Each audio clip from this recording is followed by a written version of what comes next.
Hi, sweeties. I have some delicious, healthy sweet potato recipes for you today. Like this sweet potato dessert. Roasted sweet potatoes, berries. Let's get into it. But first, please subscribe. Hit that thumbs up. Yep. Subscribe. Hit that thumbs up, that notification bell. Now, let's get into it. Let's start with this sweet potato black-eyed peas salad. It is hearty and yet a light dressing makes it perfect for picnics and potlucks. Let's get started. First, we wash off our black-eyed peas. Then we're going to cover them in water, add some garlic, some salt, and half an onion, and get those to simmering.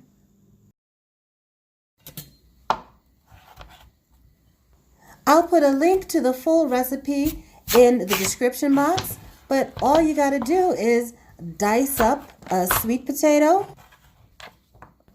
I love sweet potatoes. They're so good for you too, high in fiber and vitamin A. Oh, they're great all year round, but they're in season. And right now, we grow a lot of them here in Georgia, in Louisiana, North Carolina, South Carolina, all sweet potato growing states. Take those sweet potato cubes and put them on a sheet tray. Drizzle them with oil. I'm using avocado oil, but you can use your favorite vegetable oil. Toss them all around to coat. Add a little bit of salt if you like, and then pop them into a hot oven. The black-eyed peas are finished, so we will drain those and add them to a bowl. Add the roasted sweet potato cubes to the bowl as well.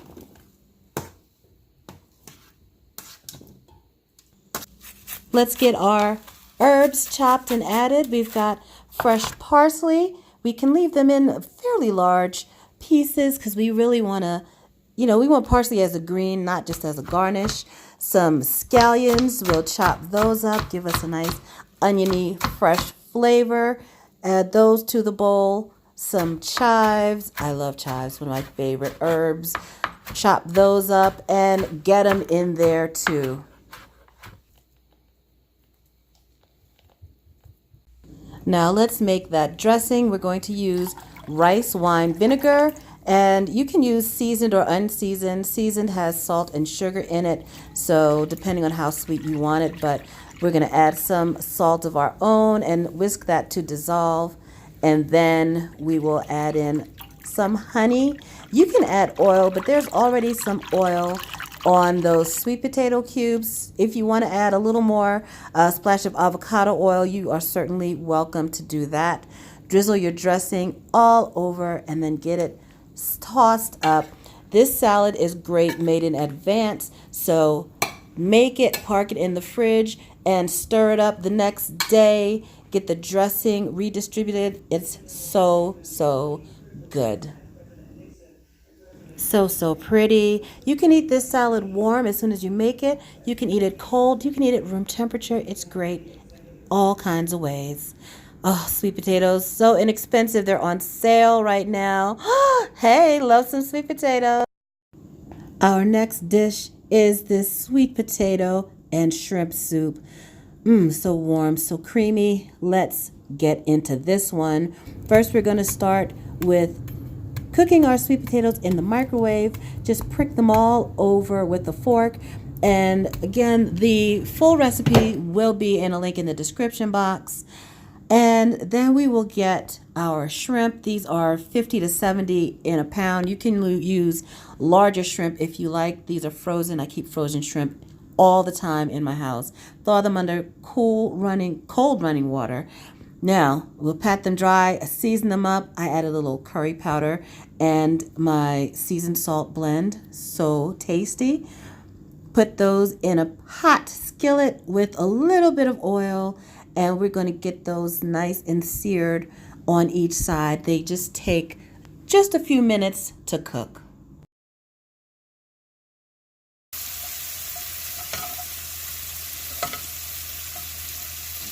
Listen to that sizzle. Oh, I just love that sound.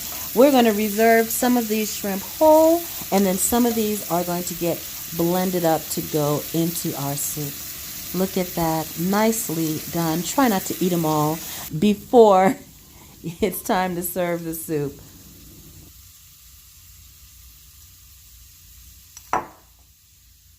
Next, we will chop up an onion, add a little oil to that same pan if you need, a little salt, and saute those onions and just until they are soft and translucent.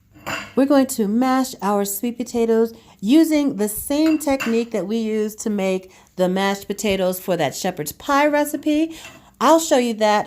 Put a link right up there and you can see how I made that shepherd's pie, but we're going to mash the sweet potatoes the same way. Look at that. So easy. You just push them right through that cooking baking rack.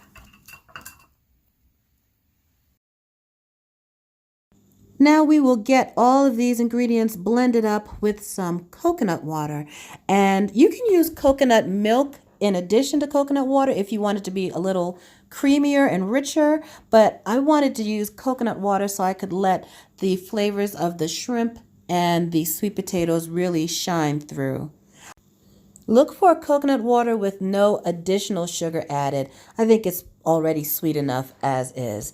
So let's get all of that into our blender and try not to spill it all over the counter like I nearly did. Add our sweet potatoes, then our shrimp, onions, and coconut water. As you start to puree it, you might notice that your soup is a bit too thick, so add a little more coconut water to get it to the pourable consistency that you want. Now we'll pour it back into a pot on the stove to get it hot again.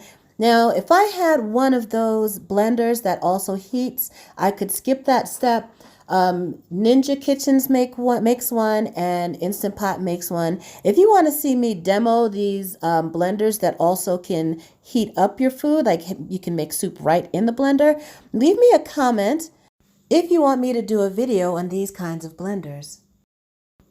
Here is our finished soup. We added those whole shrimp that we saved, sprinkled a few chives on top.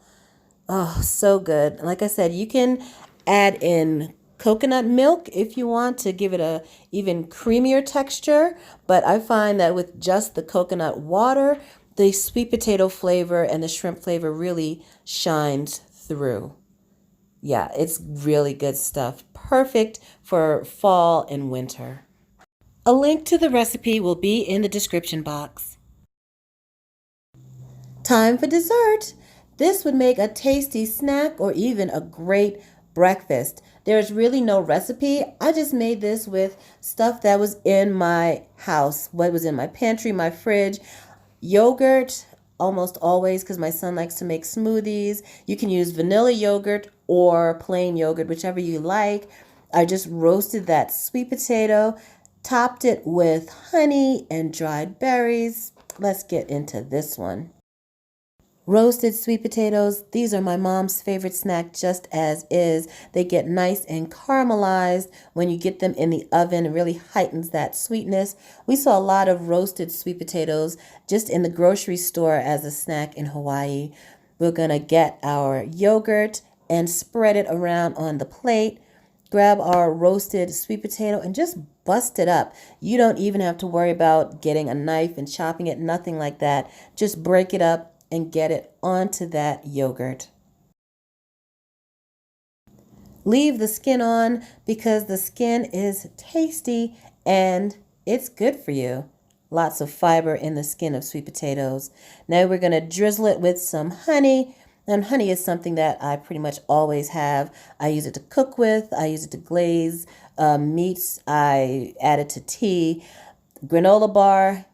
Pretty much always have those in the house for a quick snack. You can just break it up on the counter and sprinkle it onto your sweet potato for a little extra crunch. You can add chopped nuts to this if you like. I'm going to add some dried berries. This is just mixed berries. There are dried cherries in there, dried raspberries, blueberries. I use dried berries for baking a lot. Scones, I have a 4-ingredient scone recipe. I'll put a link to that right up in the corner there. Also for biscotti, I love dried berries and biscotti. Now we can top it with a little more yogurt, kind of like a sundae. Drizzle some more honey on there. And the dish is done. It's just that simple. Look at that honey just glistening on there, just dripping off. So good. No recipe needed for this one, folks. Just roast your sweet potato for about 40 to 50 minutes at 375 degrees, depending on how large your sweet potato is. Bust it up and top it with all this goodness. Perfect dessert, perfect snack, perfect breakfast. So, sweet potatoes, naturally sweet, high in fiber, really high in vitamin A. So good for you. Please subscribe to Sweet Savant. Hit that notification bell, that thumbs up. Oh, click on my face to subscribe.